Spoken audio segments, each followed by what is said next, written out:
আমরা যেটা জানি এখানে আমাদের মাঝে অনেক ভুক্তভোগী উপস্থিত আছে, তারা তাদের নিজস্ব বক্তব্য বলবে। আমি আপনাদের সামনে ইটালির ওভারঅল সিচুয়েশনটা সংক্ষেপে তুলে ধরার চেষ্টা করলাম, যাতে করে পরবর্তী আলোচনাটা আপনাদের বোধগম্য হয় এবং সহজ হয়। ধন্যবাদ সবাই। ধন্যবাদ আমাদের বাংলাদেশ প্রবাসী উন্নয়ন সমিতির নির্বাহী পরিচালক শাহ মোহাম্মদ তাইফুর রহমান সদর ভাই চমৎকার ভাবে উপস্থাপন করেছেন। আমরা যে পেপারটা আপনাদের দিয়েছি দেখেন, ম্যাক্সিমাম যিনি ভাই উপস্থাপন করেছেন মৌলিক বিষয়গুলো উপস্থাপন করেছেন। এটি এরপরে আমি কিছু বলার জন্য অনুরোধ জানাচ্ছি legal aid service for migrant worker পরিচালক অ্যাডভোকেট কামরুজ্জামান, উনি একজন মানবাধিকার কর্মী। কামরুজ্জামান ভাইকে আমি সংক্ষেপে তার বক্তব্য উপস্থাপন করার জন্য জানাচ্ছি। এরপর আমাদের একজন এখানে কমিউনিটি লিডার আছেন, ভিকটিম আছেন, সে তার অভিজ্ঞতা শেয়ার করেন। কামরুজ্জামান ভাই। আসসালামু আলাইকুম। উপস্থিত আজকে শ্রদ্ধাভাজন সাংবাদিক ভাই বোনেরা, আসসালামু আলাইকুম। আপনাদের আজকে উপস্থিতির জন্য আমরা ধন্যবাদ জানাচ্ছি।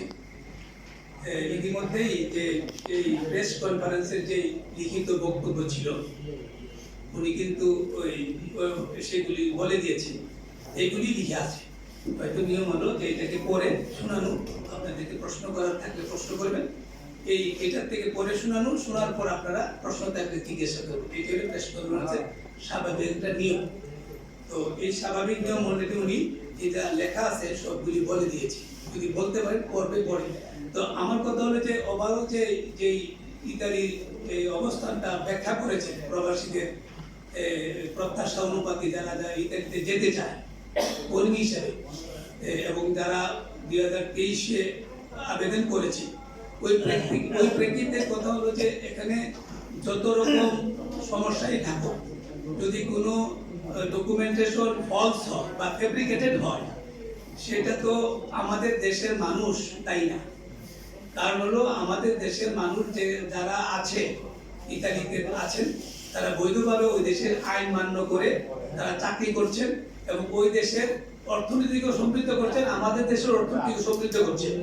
তো সেই প্রেক্ষাপটে আমাদের কথা হলো যে 1 লক্ষাধিক উপরে যে ওয়ার্কার হিসাবে যারা আবেদন পত্র, যেটাকে ইতালিয়ান ভাষায় গুলদাস্তা বলে, বা ওয়ার্ক পারমিট, ওই পারমিট পাওয়ার পর এখন কিন্তু বৈধ চ্যানেলে বৈধভাবে ওই দেশের ফ্লুসি যে আইন মান্য করে ওই দেশের সরকারকে ট্যাক্স দিয়ে, ওই দেশের সরকারকে রেভিনিউ দিয়ে, সবকিছু দিয়ে তারা সেটা করেছে।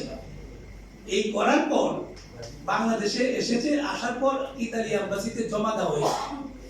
এখন এই জমা যখন দিয়েছে, তাদের কাছে ইতালির আইন এবং ফ্লুসি আইন অনুপাতে এটা বাধ্যবাধকতা সৃষ্টি হয়েছে তাদেরকে এই কাগজটা রিসিভ করার বা ভিসার জন্য ওয়ার্ক পারমিটে জমা দেওয়ার সাথে সাথে 90 দিনের মধ্যে তাকে এটাকে আইন আছে ইমিগ্রেশন, 90 দিনের মধ্যে এই ফাইলটা ডিসপোজাল করতে হবে, হয়তো ভিসা দিবা অথবা না দিবা। It will be decided by the embassy of Italy. এটা হলো আইন। তো এই যে আইন, এদের দেশের আইন, ইতালি সরকারের আইন, এই আইনটাকে তারা ফলো করছে। আমাদের কথা হলো আইনটা হলো এই ইমিগ্রেশন বা ওয়ার্কার ইতালিতে দরকার, সেজন্য সরকার একটা আইন করেছে, আইন করে এটাকে গেজেট করেছে, গেজেট করে এটা পাবলিকেশন করেছে। তাহলে পাবলিকেশন করে আমাদের বিভিন্ন দেশের লোক অ্যাপ্লিকেশন করেছে অনলাইনে, এটা সরাসরি কোনো অ্যাপ্লিকেশন না, অনলাইন। আবার অনলাইনেই তারা এই ওয়ার্ক পারমিটটা দিয়েছে। তো এই প্রেক্ষাপটে এখন হলো যে আমাদের কথা, আজকে মূল কনফারেন্সের মূল ভাষ্যটা হলো আমরা আইনগতভাবে সবকিছু করেছি, আইনগতভাবে আমরা এই ওয়ার্ক পারমিট পেয়েছি। এখন অবশ্যই 90 দিনের মধ্যে আমাদের ভিসা দিবেন অথবা না দিবেন, এটা আপনাদের ফাইনাল দরকার। যেহেতু এটা করতেছে না, এতে করে মানুষের মানবাধিকার লঙ্ঘিত হচ্ছে, শ্রমিকের অধিকার লঙ্ঘিত হচ্ছে, আইনও যদি ইন্টারন্যাশনাল লেবার অর্গানাইজেশন, সেই আইনও লঙ্ঘিত হচ্ছে, ইভেন ইতালি সরকারের আইনও লঙ্ঘিত হচ্ছে। এখন ইতালি সরকার প্রধান মেলোনি প্রধানমন্ত্রী, উনি কি বলেছেন, এটা ওনার আইনের বাইরে কথা বলেছেন। এটা বলে থাকলে উনি ওনার আসামি হয়ে গেছে। কারণ উনি যদি বলে থাকে যে 15,000 ইউরো দিয়ে বাংলাদেশের লোকজন বেচা বিক্রি হয়, বাংলাদেশের এম্বাসি বেচা বিক্রি হয়, এম্বাসি তো বেচা বিক্রি যদি হয় তাদের তো দায়িত্ব। এই এম্বাসি লোকেরা employee of the government, Italy government. এটা তো আমার দেশের মানুষ, বাংলাদেশি আমরা যারা শ্রমিক, শ্রম দিয়ে তোমার দেশ উন্নত করবো, আমার দেশ উন্নত করবো, আমরা তো একটা অধিকার আছে। সেই অধিকার থেকে ইতালি এম্বাসি আমাদেরকে এই অ্যাপ্লিকেন্টদেরকে বঞ্চিত করছে।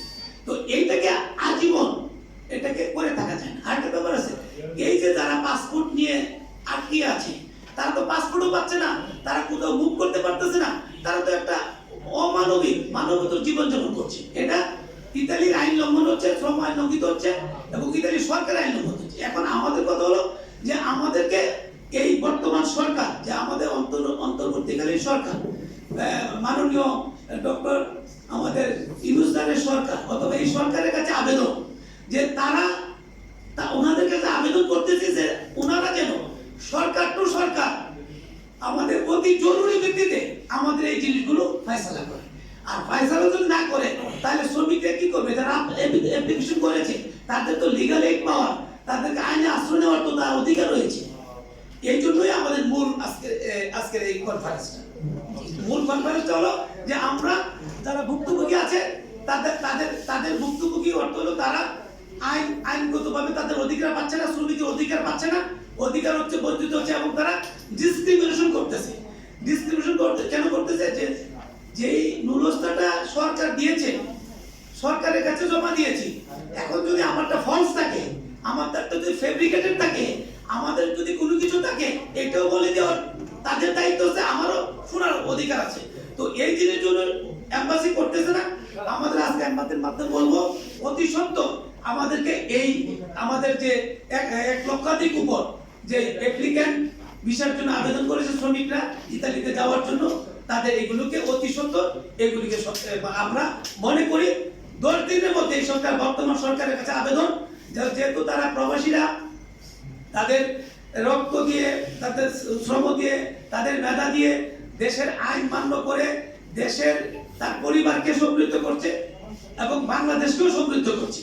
কাজে এই যে প্রায়োরিটি ভিত্তিতে এই প্রবাসীদের এই কাজটাকে, এই যে ইতালি সরকারের যে কাছে যে ব্যুরোক্রেটিক বা আমলাতান্ত্রিক জটিলতার মধ্যে পড়েছে, এটা যেন সহজভাবে সমাধান করার জন্য আজকে আপনাদের মাধ্যমে আবেদন জানাচ্ছি। ধন্যবাদ সবাইকে। আর যদি কোনো প্রশ্ন করতে থাকেন আমি আইনগতভাবে জবাব দেব। এবার আপনাদের সামনে বক্তব্য উপস্থাপন করবেন আমাদের কমিউনিটির লিডার আছেন, এখানে ভিকটিম আছেন, ভাই তার পরিচয় দিয়ে বক্তব্য দেবেন। এরপরে আমাদের বিএফডিপি এর সাধারণ সম্পাদক সমাপনী বক্তব্যের মাধ্যমে আনুষ্ঠানিক আমাদের হবে, এরপরে প্রশ্ন উত্তর করবো। আমরা চলে যাব। আসসালামু আলাইকুম। আমি এসএম বনিয়ামিন। বিগত 2023 সালের ডিসেম্বরে আমি ইতালি এম্বাসিতে আমার পাসপোর্ট জমা দিয়েছি। তো ওখানে একটা রিসিপ্ট দিয়েছিল যে 90 দিনের ভিতরে আমাদের পাসপোর্ট ডেলিভারি দিবে। আজ আমার 10 মাস রানিং, এর ভিতরে কোনো খোঁজ খবর নেই। আমরা পররাষ্ট্র মন্ত্রণালয়, প্রবাসী মন্ত্রণালয়, তারপরে এম্বাসি, বিএফএস গ্লোবাল এর সামনে অনেক মানববন্ধন প্রতিবাদ করেছি, কিন্তু তিনি কোনো সদুত্তর দেননি। একবার বলছিল আমাদেরকে 2 মাস সময় দেন, 2 মাসের ভিতরে আমরা পাসপোর্ট ডেলিভারি দেবো, কিন্তু তিনি কোনো কাজ করেননি। আমরা মাননীয় প্রধান উপদেষ্টার দৃষ্টি আকর্ষণ করছি, আমাদেরকে অগ্রাধিকার ভিত্তিতে, আমরা তাদের কাছে চাকরি যাচ্ছি না বা কোনো ভাতা চাইনি, আমাদের অগ্রাধিকার ভিত্তিতে জর্জিয়া মেলোনির সাথে, ইতালি প্রধানমন্ত্রীর সাথে আলোচনা করে, ইতালি এম্বাসির সাথে আলোচনা করে অতি দ্রুত আমাদের এই পাসপোর্ট ডেলিভারি দেওয়ার ব্যবস্থা করবে। আগামীকাল এছাড়া আমাদের আগামীকালকে একটা বড় ধরনের প্রোগ্রাম আছে ইতালি এম্বাসির সামনে। আপনারা সকল ইলেকট্রনিক বা প্রেস মিডিয়া যারা আছেন সবাই কালকে আমাদের ওই এম্বাসির সামনে আমাদের এই প্রোগ্রামগুলো আপনারা ব্রডকাস্ট করবেন। আপনাদের কাছে বিশেষভাবে অনুরোধ করছি। প্রোগ্রামটা হচ্ছে মানববন্ধন প্লাস অনশন। যতদিন আমাদের পাসপোর্ট ডেলিভারি না দেবে আমরা ওখানে অনশন করবই। আগামীকাল সকাল 10টায় আমাদের প্রোগ্রাম মানববন্ধন প্লাস অনশন। এটা হচ্ছে গুলশান 2 ইতালিয়ান এম্বাসির সামনে। আমরা যা চিঠি সেটা হচ্ছে মানববন্ধন এবং অবস্থান কর্মসূচি, অনশন উল্লেখ নাই। আচ্ছা, সরি, মানববন্ধন এবং অবস্থান কর্মসূচি আগামীকাল 10টায়। আপনারা সকল ইলেকট্রিক মিডিয়া এবং প্রেস মিডিয়া সেখানে উপস্থিত থাকার জন্য বিনীত অনুরোধ করছি আপনাদেরকে। ধন্যবাদ সবাই। কিছু আমাদের ভুক্তভোগীদের কিছু কথা এখানে উল্লেখ করা আছে স্যার। কাইন্ডলি যদি একটু- বলতে চাও? হ্যাঁ, কথা বলতে চাই। কাইন্ডলি যদি একটু পড়তেন। আসো, তোমরা তোমাদের কি বক্তব্য, আমাদের বক্তব্য তোমাদের পরিচয় দিয়ে তোমরা বলো। আসসালামু আলাইকুম, আমার নাম মোহাম্মদ মোটাস পারভেজ। আমি একজন ইটালি কমিউনিস্ট ভুক্তভোগী। আমার গত বছরের নভেম্বরের 22 তারিখে চট্টগ্রাম ডিএফএস গ্লোবালে আমি ভিসা পত্র এবং পাসপোর্ট এবং ডকুমেন্ট জমা করেছি। বিষয়টা হচ্ছে